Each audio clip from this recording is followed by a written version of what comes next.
Hi friends, welcome to Rajalakshmi vlog. இன்றைக்கி நம்ம கடைக்கு பின்னாடி இருக்கிற கார்டனில் இருக்கிற சின்ன சின்ன பிளான்ட்ஸ் வந்து எப்படி இருக்குது அப்படிங்கிற அப்டேட்டை வந்து பார்க்கலாம்ப்பா. இது வந்து பப்பாளி மரம் சின்னதாக இப்போ தான் வளர்ந்துட்டுருக்கு. பெரிய மரத்தில் நிறைய காய்ச்சி அதெல்லாம் கட் பண்ணி எடுத்தாச்சு. அப்புறம் போன சீசனில் வந்து பீர்க்கங்காய் இது பண்ணி அதை விதைக்காக விட்ட ஒரு பீர்க்கங்காய் இது. அதுக்கப்புறம் ஒரு மாங்கன்று இருக்குது. மாங்கன்று பெருசாக வந்து வளரலை. பக்கத்தில் இருக்கிறது வந்து சொடக்கு தக்காளி அப்படிம்பாங்க. அதுவுமே நல்ல ஒரு மெடிசினல் வேல்யூ. நான் குழந்தையா சின்ன பிள்ளையாக இருக்கும் போதெல்லாம் நிறைய கிடைக்கும். இப்போ வந்து நிறைய வர்றது கிடையாது. அந்த செடி வந்து அந்த பழம் வந்து கொஞ்சம் புளிப்பு இனிப்பாக இருக்கும். ரொம்பவே நல்லது, உடம்புக்குமே நல்லது. வாழை மரம் இருக்குது. நிறைய வாழைகள் இருந்தது. நிறைய வாழைகள் இருந்தோன்னா பாம்பு தொல்லையுமே ரொம்ப இருந்தது. கொடியில் பீர்க்கன் கொடி, சொரக்காய் கொடியிலலாம் ஏறி சுவர் மேலெலாம் பாம்பு ஏற ஆரம்பிச்சிச்சு. அதனால் அதெல்லாம் கட் பண்ணி நிறைய இருக்கிறது. அது வந்து மொச்சிக்காய். அதில் சில காயும் காஞ்சி போன இதுவுமே விதைக்காக வந்து இருக்குது. செடி மொச்சி இது வந்து நல்லா டேஸ்ட்டாகவே இருக்கும்.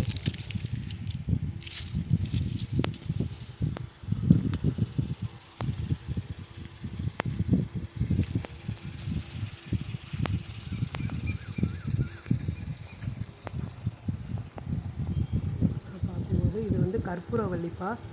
கற்பூரவல்லியுமே நல்ல ஒரு மெடிசினல் பிளான்ட்டு. நம்ம குழந்தைங்களுக்கெல்லாம் சளி பிடிச்சிருந்தது அப்படின்னா அது சும்மாவே அப்படியே சாறு எடுத்து சங்கில் வந்து கொடுக்கலாமே. அது வந்து குழந்தைங்களுக்கு வந்து கொடுக்கலாம். ரொம்பவே நல்லது, சளியெல்லாம் இறங்கிடும். இது வந்து வெண்டைக்காய் செடி. வெண்டைக்காய் செடி ஒவ்வொரு சீசன்லையுமே வெண்டைக்காய் முடிஞ்சோன்னு அடுத்தடுத்து வெண்டைக்காய் நார் ஊற்றி அதை வந்து எடுத்து நட்டிடுவோம். வீட்டுக்கு தேவையான வெண்டைக்காய் வந்து ஒரு நாள் விட்டு ஒரு நாள் வந்து ஒரு 1/2 கிலோ அளவு வந்து நமக்கு வீட்டுக்கு கிடச்சிட்டே இருக்கும். எப்போவுமே வெண்டைக்காய் செடி எனக்கு இந்த மண்ணுக்கு நல்லா வரும். வெண்டைக்காய் நட்டிடுவேன். இது வந்து கடலை செடி. கடலை செடி வந்து போன சீசனில் வந்து நிலக்கடலை பயிரிட்டிருந்தோம். அதெல்லாம் அறுவடை முடிஞ்சிருச்சுப்பா. அதில் வந்து கீழே இருந்த விதையிலேருந்து தன்னால் முளைச்சிருக்குது. இது வந்து கொய்யாப்பழம். இதில் வந்து நிறைய கொய்யாப்பழம் காய்ச்சுது. இந்த கொய்யாப்பழமும் நல்ல ஒரு ஸ்வீட்டாக இருக்கும். காயாக சாப்பிட்றதுக்கும் நல்லாயிருக்கும், பழமாகவும் நல்லாயிருக்கும். இப்போ திரும்ப வந்து பிஞ்சும் பூவுமா வச்சுருக்குது. நிறைய பறிச்சிட்டோம். இது வரைக்குமே வந்து ஒரு 10 கிலோவுக்கு மேலே இதில் எடுத்துருக்குறேன். இப்போ வந்து திரும்பவும் பூவும் பிஞ்சியாக இருக்குது.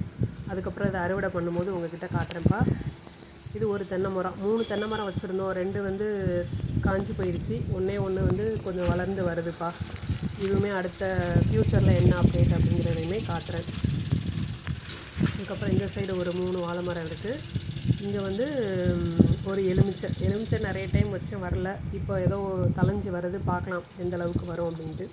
அப்புறம் வந்து இது பீர்க்கங்காய். இப்போ தான் பூ வச்சிட்ருக்குது. இதுவுமே காய் வந்ததுக்கப்புறம் உங்களுக்கு அப்டேட் பண்ணுறேன். அதுவுமே வந்து அப்புறம் இந்த சைடு இருக்கிறது ஒரு கொய்யா. இது ஒரு வேறு ஒரு வெரைட்டி. இந்த வெரைட்டியுமே சூப்பராக இருக்கும். காயும் சாப்பிட நல்லாயிருக்கும், பழமும் நல்லாயிருக்கும். இதிலே நிறைய அறுவடை பண்ணியிருக்கிறேன். திரும்பவும் இப்போ திரும்ப பூ வச்சு காய் வச்சிட்ருக்குது. நான் காய் ஒரு 10லேருந்து 15 நாளில் வந்து பறிக்கிற மாதிரி இருக்கும். பறிக்கும்போது உங்களுக்கு அதையுமே காட்டுறேன். நம்ம வீட்டு தேவைக்காக சின்ன சின்ன அளவில் வந்து எல்லாருமே வந்து அவங்களால முடிஞ்ச அளவு இருக்கிற இடத்துல வந்து கொஞ்சமாவது அவங்கவுங்களுக்கு தேவையான காய்கறியை வந்து போட்டுக்கோங்க. நம்ம கொஞ்சம் ஆர்கானிக்காக சாப்பிட்டுக்கலாம். இது வந்து போன சீசனில் நிலக்கடலை அறுவடை பண்ணிவிட்டு அதோட இலத்தலை அது எல்லாமே மக்குறோன்னு நம்ம மண்ணுக்கு வந்து உரமாக மாறிடும். அப்புறம் இது வந்து சக்கரவள்ளி கிழங்கு, சிந்தாமணி கிழங்கு அப்படிம்பாங்க. உள்ளே வந்து நல்ல சிகப்பு கலராக இருக்கும். நல்லா டேஸ்ட்டாக இருக்கும். இந்த கிழங்கு வந்து இனிப்பாகவே இருக்கும். குழந்தைங்களுக்குலாம் ரொம்ப பிடிக்கும். இதில் நிறைய வெரைட்டிஸ் பண்ணி கொடுக்கலாம். இதை வந்து இப்போ தான் வந்து நட்டு வச்சுருக்கிறேன். இது தளைஞ்சதுக்கப்புறம் அதை கட் பண்ணி திரும்ப நம்ம நட்டு வைக்கணும். அதுக்கப்புறம் தான் அதில் கிழங்கு பறிக்கலாம். இதில் அப்படியே டைரெக்டாக வராது. அப்புறம் வந்து இது சீனி அவரைக்காய் விதையுமே வந்து கொஞ்சம் போட்டிருக்கேன். கொத்தவரங்காய் அப்படின்னு சொல்லுவாங்க. அதுவுமே வந்ததுக்கப்புறம் உங்களுக்கு ஷோ பண்ணுறேன். இங்கே வரிசையாக ஒரு 3 வாழை மரம் இருக்குது. அப்புறம் இதுவுமே தப்பி வந்த கடலை செடி தான். அதில் அறுவடை பண்ணதுக்கப்புறம் வந்த விதையிலேருந்து வந்த கடலை செடி. இது வந்து நல்ல ஒரு குண்டு மல்லி. இந்த மல்லியுமே நல்ல ஒரு வாசனையாக இருக்கும், நல்ல ஒரு மணமாக இருக்கும். நல்லா பெருசாக பூக்கும். ரொம்பவே சூப்பராக இருக்கும். கொஞ்சம் எங்கள் பாப்பாவுக்கு வச்சு விடுற மாதிரி டெய்லி பூத்துரும். அதிலேருந்து பறித்து வச்சு விடுவேன். நந்தியாவட்டை, செம்பருத்தி இதுலேயுமே 2 வந்து சாமி ஃபோட்டோவுக்குமே வந்து பூ வாங்காமல் நம்ம வச்சுக்கலாம். நல்ல மனம் பெருசாக இருக்கும். இது வந்து நந்தியாவட்டைப்பா. நந்தியாவட்டையுமே ரொம்ப பூத்தது. ஒத்த நந்தியாவட்டை. அதுக்கப்புறம் பக்கத்தில் இருக்கிறது வந்து மிளகாய் செடி. இதில் வந்து 2 மிளகாய் இருக்குது, குண்டு மிளகாவும் இருக்குது, நீல மிளகாவும் இருக்குது. நிறைய காய் பிடிச்சி நிறைய பறிச்சிருக்கிறேன். மோர் மிளகாய் கூட போட்டு வச்சுருக்குறோம். வெயில் சீசன் அப்படிங்கிறதுனால நல்லா காய போட்டு எடுத்து வச்சுக்கலாம் அப்படின்ட்டு. அது போகவுமே வந்து நிறைய காயும் பழமும் இருக்குது. குண்டு மிளகாலையும் இருக்குது, நீல மிளகாலையும் இருக்குது. நம்ம வீட்லேயும் இருக்கிற இடத்துல வந்து மிளகாய் செடி, தக்காளி செடி, இந்த மாதிரி சின்ன சின்ன வெஜிடபிள்ஸ், நமக்கு தேவையான வெஜிடபிள்ஸ்லாம், காய்கறிகள் போட்டு வச்சுருக்கிறேன். அதனால் எனக்கு நிறைவாகவே இருக்குது இது எல்லாமே வந்து.